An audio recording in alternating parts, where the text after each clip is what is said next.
there's something that's happening within me that I can't make sense. It's almost like it was almost like a painful growth. Like, girl, you need to let this go because if you don't, you're going to explode. Like I just know that there is a version of me that I have yet to see. Um and I know that with her comes letting go of a lot of things that I'm not prepared to let go of, if that makes sense. And whether that be work, Mm-hmm.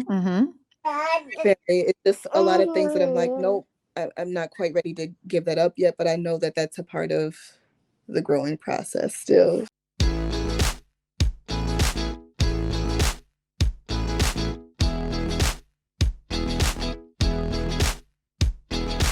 Okay, y'all. Hello, hello, hello. Welcome to Good Bad Breakthrough Podcast. Y'all it's ladies edition again today, y'all. You have Keena and Dreya. Say what's up, Dreya. Hey, girl. Hey y'all. Say hi. Hey, Aiden. hi, Ethan. Say hi. It's ladies edition with special guest Asen. Yeah. Yes. So, hey, everybody. Welcome, welcome, welcome, listeners. I just want to tell y'all real quick. Me and Caleb, y'all are gonna see a TikTok coming soon about me and Caleb, a watermelon TikTok, because this boy had me cracking up last night. We had got watermelon, and I don't even. While we were eating watermelon, watermelon sugar came on by Harry Styles, and it was cute. So y'all will see a little watermelon TikTok coming up Talk with Caleb and Keena. with your boy Asen. Hold on. Hold on. Okay, so Drea, how you doing, girl? How are you doing? I am I'm gonna say good for the most part. Um I wanted to give y'all some feedback. Well, not even feedback. I wanted to give y'all an update. Update. Therapy went well. I think I did that. What day was that? Wednesday. It was like your regular meet and greet with your therapist type of thing. So it wasn't much that I accomplished out of that first meeting. But I did go in there feeling really, really good. And I already felt like there was a weight lifted off my shoulder just knowing that I had a support person to go to. We will be meeting once a week, every Wednesday or Thursday, depending on what my week looks like. Um, and yeah, I'm excited for that. Um, have not been to the gym yet, Keena, but I have committed to walking at least twice a day with baby because he never lets me just lay around the house. He loves being outside, so we always walk for about 30 to 45 minutes, once in the morning and once in the afternoon if we can. And then Asen is usually into going to the park, so I am physically active, just not having my way to the gym yet. I feel like that is like a whole different monster to take on after being off of for 2 years. That's So fine. yeah, yeah, Fair enough. yeah. Because it's still movement. It is still movement, so I'm gonna give myself that credit. Yeah. Give yourself that credit. You deserve it. And what else? Oh, when I went into therapy, I did share with her that there's like this knot that I have in my chest from being there, and not because like I'm afraid of being there, but I was telling her like I've been going through this thing where I feel like I've been stagnant, and I don't know if I shared that with you.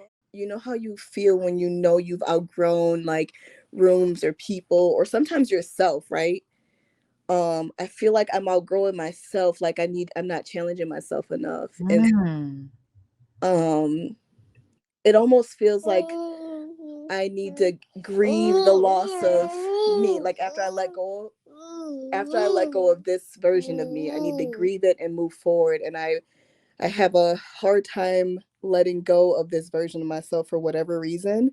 Um, it's probably closely correlated to just change and again the unknown and not knowing what to expect with the new version of me. And I feel like I just need to let it shed, Mm-hmm.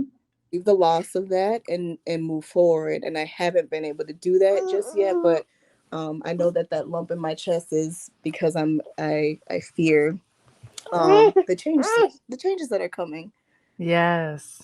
And hashtag grow and let go that Jason put in the screen below. And it sounds like I don't know if it shows right here, but the Rougie Wellness, you know what I'm saying? I got the picture back there, but the way you're describing it sounds like you're like going through your metamorphosis. You know what I mean? Yeah. Like you're going through your phase of shedding your skin, coming out of your cocoon, Yeah. coming into your new, evolution of who you are, like into your new, butterfly self. You know what I mean? And I think that's dope. I do think that, of course, there's going to be a part of us that needs to grieve, or, a part of us that we mourn, because that part of you you are that you are starting to let go of, it's like, okay, I don't need that. I don't need old Drea. I don't necessarily need her anymore. But she really did a lot in order. Old you did so much, put in so much work to get you to the place to where now you can go on and be like the next version of who you are. And so it's like part of you wants to cling to old you because old you got you to where you are. So it's like, oh, it's so uncomfortable, but that's right where you're supposed to be. And I know that you know this from experience. As soon as you go ahead and let go and grow and let go, as soon as you let go, you're going to walk into everything like that is greater than you could have imagined. It's scary though. I ain't gonna Yeah, lie. yeah, I was just thinking about that, and I was like, why does first I was like, there's something that's happening within me that I can't make sense. It was almost like a painful growth. Like, girl, you need to let this go because if you don't, you're going to explode. Like I just know that there is a version of me that I have yet to see. Um and I know that with her comes letting go of a lot of things that I'm not prepared to let go of, if that makes sense. And whether that be work, Mm-hmm. Mm-hmm. family, it's just a lot of things that I'm like, nope, I'm not quite ready to give that up yet, but I know that that's a part of the growing process still. So we shall see Yeah. what comes of that once Drea decides to let go. Yeah. And you feel it. I You're do. feeling that urgency. I do. So, I guess at that point it just becomes a point of giving yourself that permission. Yeah. 'Cause you already know. You already know what you're supposed to do. You already know like what it's gonna take. And it comes down to just, am I going to am I gonna do it now or later? Am I gonna do it the easy way or the hard way? And that's what, like, anything like what that we deal with in life. Like, we feel it as humans. And when we choose to ignore it, right, then we have to deal with the consequences of like not stepping into our purpose the way we're supposed to. There's consequences with that. Is that's where the path gets bumpy and hard. Uncomfortable for no, and it's be like, man, like it don't even have to be like that. So yeah. Yeah. Speaking of grief, I just wanted to take some time out to send a warm condolences, prayers, hugs to the Gray family. I know that many of us in the community are kids. Mhm. La Follette, UW, Whitewater lost a gym. Mhm. That was unexpected. Unexpected. Derek Gray. So I'd like to give a take a moment of silence for him and his family today, if we can.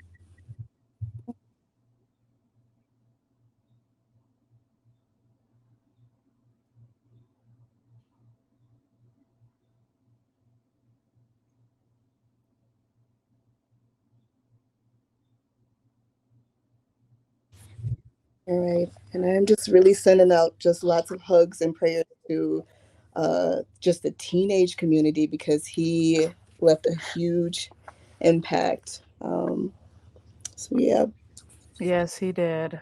Yes, he sure did. Like he was not only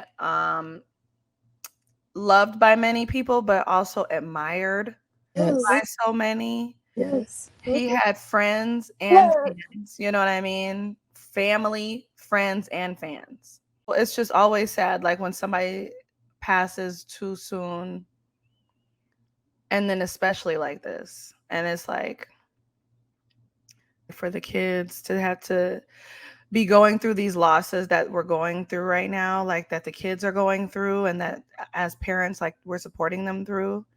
Um, yeah. So definitely so much love and hugs to the Gray and Pine family. And to the other families, because I know that there's been other young people who we've lost recently. Yes. And so, you know, love and hugs to all of them, to the families, because I know earlier this week we were talking, and it's just like, of course, when a tragedy like this happens, and it's like, you know, like we were talking earlier this week about how it's like, well, what do I say? What words do I use, right? And then sometimes people say things just to say something, Right. and the truth is that you don't.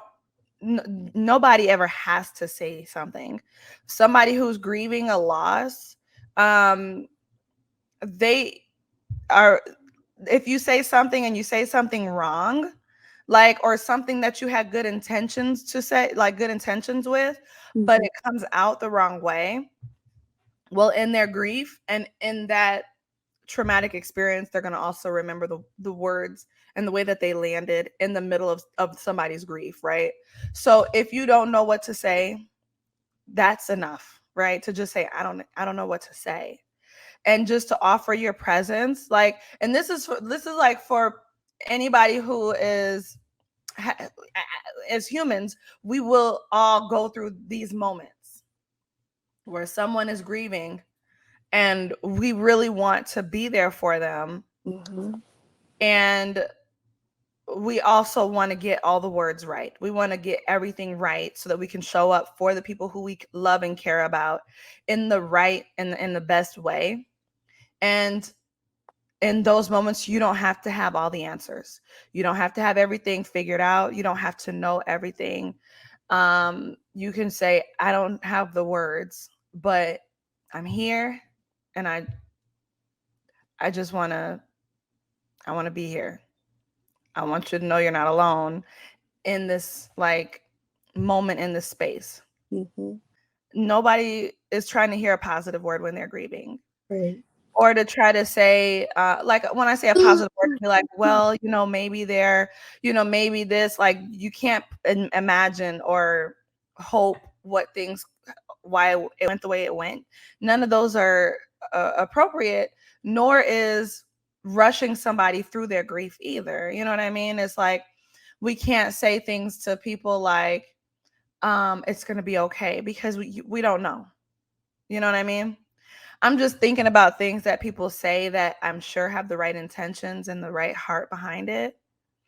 But it comes off like a way that is not helpful to people when they're grieving. And so it's just okay to say, I don't have the words. You know, it's okay to just show up and offer a hug, or just to show up and just be a presence. No need to start quoting scriptures, you know, no need to give people a word about, oh, well, it's probably for whatever. No need to tell somebody how they're going to feel eventually or how they should feel. No need to do any of those things. If somebody is going through their grief, they're going through that moment, and it comes in waves and cycles, unpredictable, and it's like, just be there, be a safe space for them.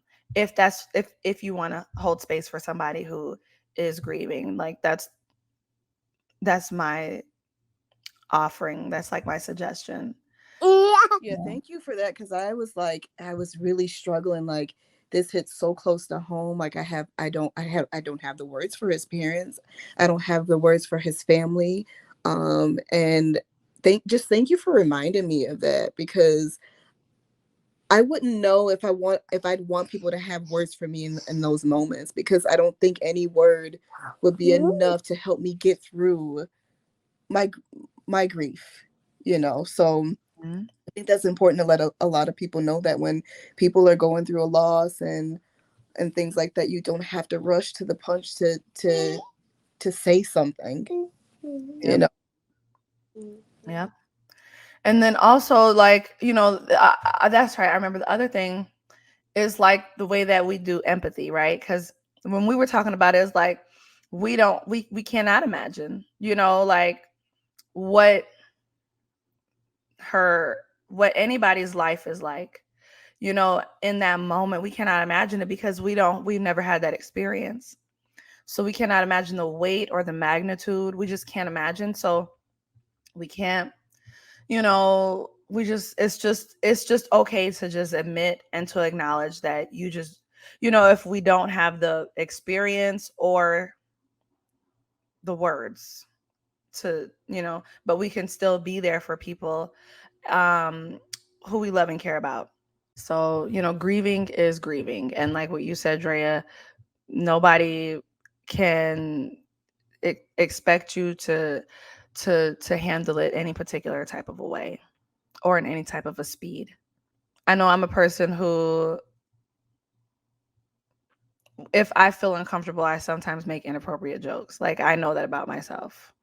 And so I know that about myself. So that's just like, I tell people, like, if I'm sad, I'm probably going to make a joke because I don't know what else to say. If that's where I'm at in that time.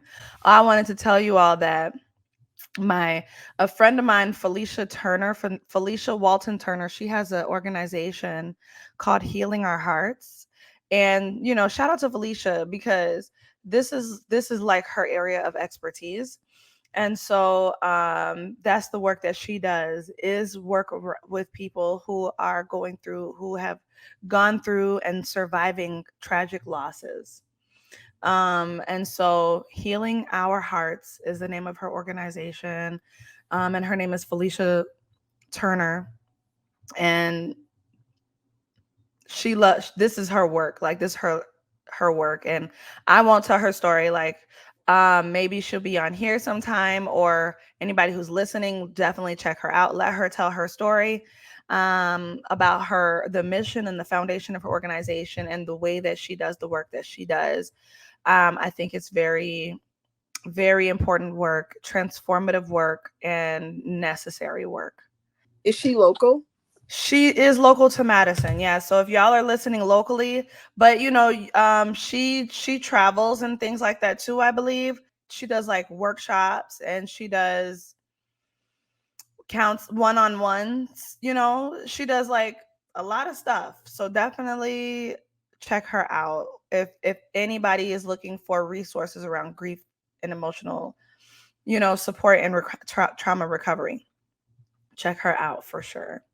Drea, I wanted to catch up with you about, like, things that we've been doing, like what you've got going on this past week, or things that you've been looking forward to or excited about. I wanted to catch up with you and hear about any of those things. Like, any thoughts coming to mind in particular?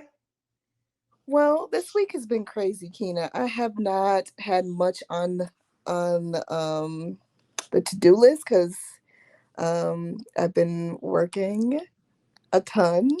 Um Staffing still. I've hired a few people at the hospital, but we're still shorthanded, and so most of my time has been spent, like I said, staffing, doing interviews, and then coming home to be with baby in the meantime. So nothing new at the moment. Um, I am I have been working with my sister a little bit to just get her behind moving on getting the LLC and new business launch, and I think she actually She gave did. a little bit of information today stating that she passed her certification, and Hey, okay. I think she'll be taking. Congratulations. So, yeah, yeah. So congratulations to the baby sister of mine. But that's been it. Okay. What about you? What have you been up to? Um, I've been so busy. So let's see here. Well, I'll say I have been doing a lot of events. I feel like July, just for my hindsight and for my foresight, I need to remember that every year July feels like the busiest month of the year for me. And yeah, I've been busy. So like this month I started doing the work that I do with the Progress Center for Black Women as their movement ambassador. So there are some events that I'm planning for the people of the Progress Center, for the members. So that's really excited. I'm to like, because I'm working on it and I have some like the calendar to the end of the year. I'm working on having the monthly events, and then also I do like a Tuesday tip. I do a Tuesday tip with them as well. And I've been doing the Parks Alive events in the parks. Let me tell you, I wrote about it, but I didn't post it. Okay. I wrote it to somebody and I was like, I should post this because like this is amazing. I did the Parks Alive event at the park. So we the library, a DJ, food cart, the movie, just a bunch of different boom boom bows, okay? And so I taught yoga out there. This is my second time doing it at the Parks Alive event. And so what I did was on Tuesday, I went out there. I had the sign that Jessie, who invited me out, she made a sign for me. I walked around with my sign. I was like, "Hi guys, do you guys want to come do yoga with me?" And so while they were waiting in line for the bouncy house, like, "You guys want to come do yoga with me after you bounce?" And then they were like, "Yeah." The kids were like between age 2 to 8. Okay, so like they were little people. Oh. And so I invited them over to come do yoga. And they were like, yeah, they all said yes. Okay. They all said yes. And so I was like, okay, when you get done bouncing, just come over, grab yourself a mat. You can practice for as little or as long as you like. And so then I went over to the yoga mat. The first kid came and I was like, all right, we getting it cracking. So we did yoga together. And it was so amazing seeing these kids having such a solid sense of autonomy. Okay. Because they came over, they got their mats, unrolled them, asked for help if they needed it. Okay. They Oh. joined in and they practiced yoga with me literally for as little or as long as they like. I have to tell adults, okay, y'all, I don't give nobody cookies if they do every move I tell them to do. So if your body tells you to slow down because I don't have no treats in my bag to offer you guys if you just are nailing it. Like I don't give rewards for that. I give rewards for you honoring your body. Right. And I don't give rewards, but I honor that you honor yourself, right? So the babies were honoring themselves. These babies were out here in the park, y'all. Like some kids only practiced for 2 minutes. The most was probably like 10 minutes, right? And mind you, their age is like 2. I want to say the oldest kid was 8, okay? 2 to 8. Some of the kids barely even knew how to talk. Okay. They barely had words. But did they get down there and do some yoga in the park with Miss Keena? Absolutely. It was amazing. It was amazing to just witness them honoring themselves unapologetically, right? Because it wasn't like how people get up off of their mat early and they are like feeling shame. No, it wasn't none of that. They did what they wanted to do. They rolled it up. They came and gave me a high five, bow, and then they went to go play. Oh. And this was in the park. There's a DJ playing music. DJ Martinez White is playing music. We got the mentoring positives off the block pizza going on. Monsoon Siam with the food truck, the bouncy house, the books, the medallion making stations. So there's lots of things that could be distracting. Yep. But they out here like focused, doing the breath work exercises with Miss Keena. Okay, Yeah. like I thought it was dope. Yes. Yes. So did you have a greater turnout this time than you did last time? Let me see. How do I measure that? I think I would say that the turnout was amazing it just felt like it was amazing both times. So last time, the first time it was a lot of parents involved. There Right. was more adults there, you Mhm. know. So this time, and it was a different, it seemed like it was a different style, you know what I mean? Because last time I taught the class, everybody kind of participated for like that 30, 45 minutes, and then Mhm. everybody dipped and everybody was done. But this time I taught continuously for an hour, but it was just like different people coming and going as I was teaching, you know. So there were kids, sometimes adults would join in. So people would stay for maybe one or two sequences or, you know, three or four flows. Like they just like, okay, I'm done. People came for, you know, so it was just dope, man. Like I thought it was so cool. So that was that. The Park's Alive. I taught 2 in-person yoga classes today to adults, and I mostly have been teaching virtual for like the past 2.5 years. So teaching in person always feels so special to me, like when I do it now. Mm-hmm.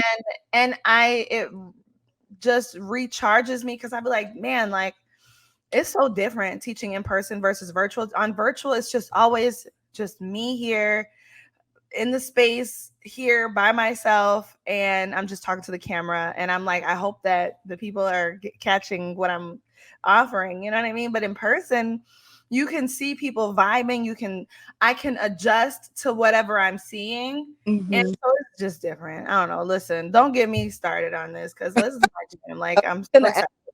if you so do you prefer in person over the virtual? Right. There's pros and cons to both, but I prefer in person. It's just that's my preference, in person, because I like to see people practicing.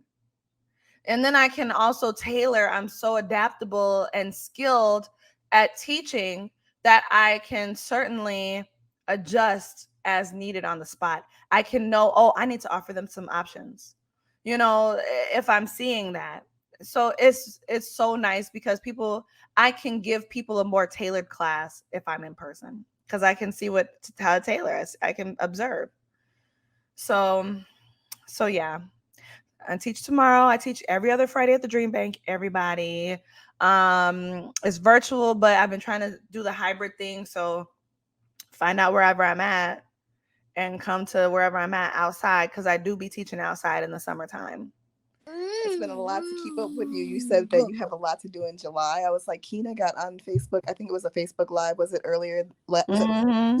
And you listed off all of the events that were happening, and Not even all of I them, was like, just some. really, all of the events that she has to go to, or that she's attending. Man, I don't know how you balance them, but I hope to get like that one day, to be able to do like a quarter of that. Well, you know, you say that. Go ahead. Go ahead. Wish that on yourself if you want to. I'm in the Progress Center for Black Women's Focus program. And one of the things that I told them last week in our workshop was I'm working on being I'm working on having less hours of my time being used, but still being being more profitable. That's what I'm working on right now.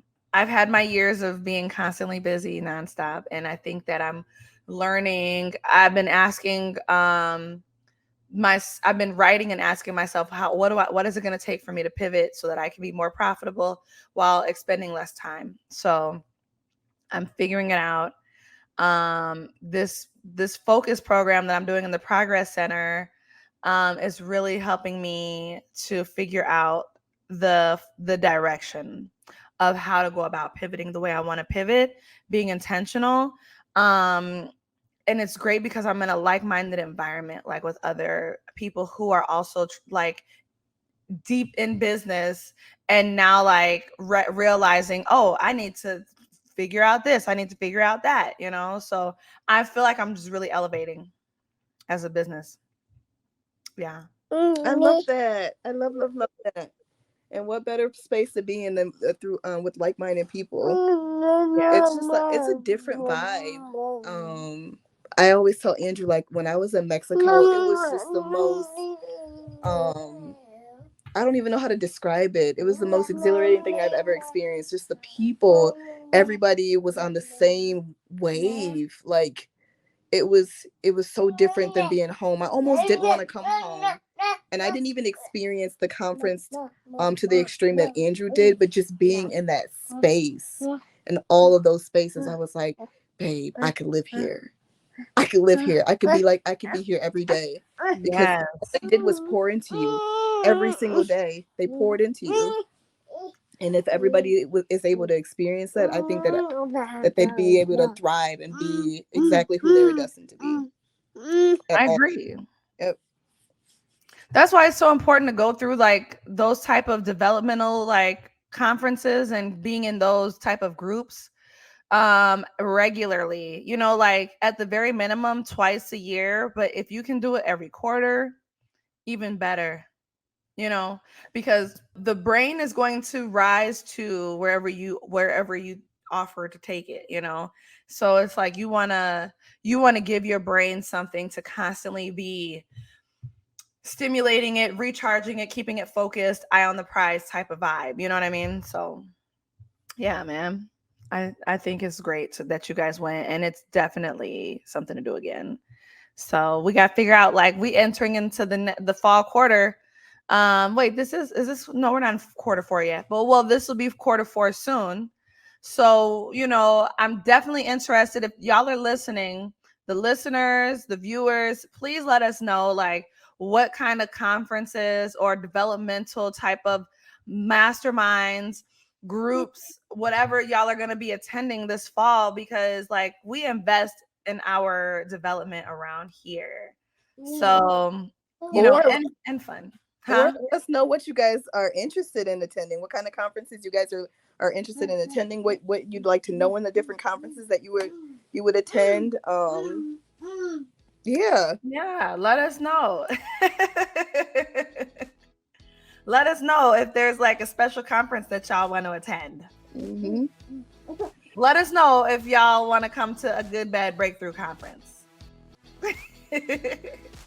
Asen is gonna get us checked out. Asen, thank you all so much for tuning in. If you are watching, definitely note the places across the bottom of the screen where you can find our show: YouTube, Facebook, Instagram, Spotify, Apple Podcasts, iHeartRadio, Google Podcasts, Amazon Music, Anchor, Pocket Cast, Audible.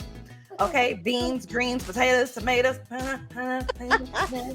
Okay, find us on all those places. Ladies Edition with your boy Asen. And Okay, Jason. special guest Asen in the mix. Hi Asen. Hi big boy.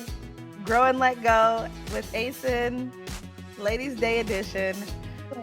Keena and Dreya. Grow and Let Go. Thank y'all for watching. Asen's starting to like get wild right now, so I've been. All right. He made it through the whole episode. Go Asen. Good job, big boy. All right, y'all. We'll see you guys next time. Thank you. Thank you for watching.